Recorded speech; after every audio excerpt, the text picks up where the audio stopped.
Queridos hermanos, estamos iniciando nuestra jornada en el día de hoy, como siempre, reflexionando desde la palabra de Dios.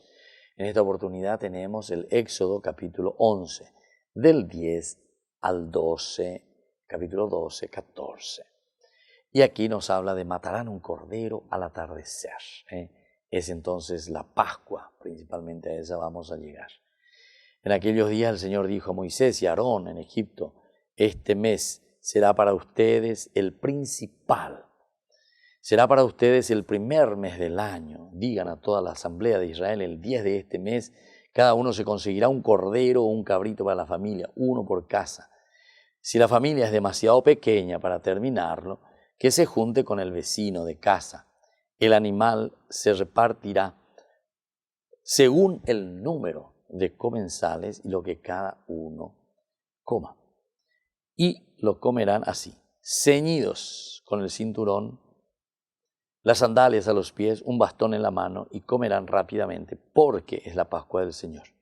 Esta noche atravesaré todo el territorio egipcio para darle muerte a todos los primogénitos de hombres y animales, y daré un justo escarnimiento a todos los dioses de Egipto. Y bueno, queridos hermanos, coñan de Yara y Añan de Vejina lleva sobre todo es esto de ponernos en camino, ¿verdad?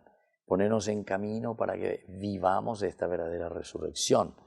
Aquí dice: dirijan ustedes a toda la asamblea de Israel el 10 de cada mes.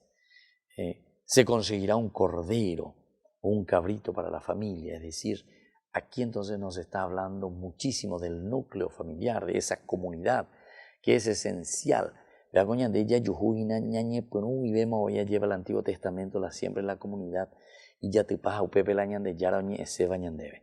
Upepe, oñe, etamo, vive desde el Arca de la Alianza. ¿Qué contiene el Arca de la Alianza? Los mandamientos. Opea las hice ahí ñan de al final de cuentas. Peyuquena, peñembra, tuquena, porque ya ñe SPM, hachete, chete, y juicios ahí, allá peñan de Yara. A esta PM va a peyapoana, va a echar para la peyapoana. Qué lindo, queridos hermanos. Y tengamos en cuenta esta situación, ¿verdad? Tengamos en cuenta esta situación. Porque Dios, verdaderamente, cuando nos quiere, cuando nos ama, entra a nuestra historia. No, al contrario, ¿verdad? Y después nos dice: la sangre será su contraseña de ustedes en las casas donde estén. La sangre. La sangre, que significaba siempre la vida.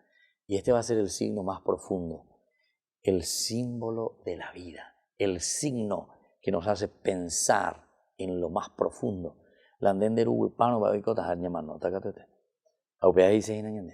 Si nosotros no nos entendemos desde ese entrar en el significado profundo de lo que es la sangre como tal, ciertamente que estaremos ya muertos más que vivos.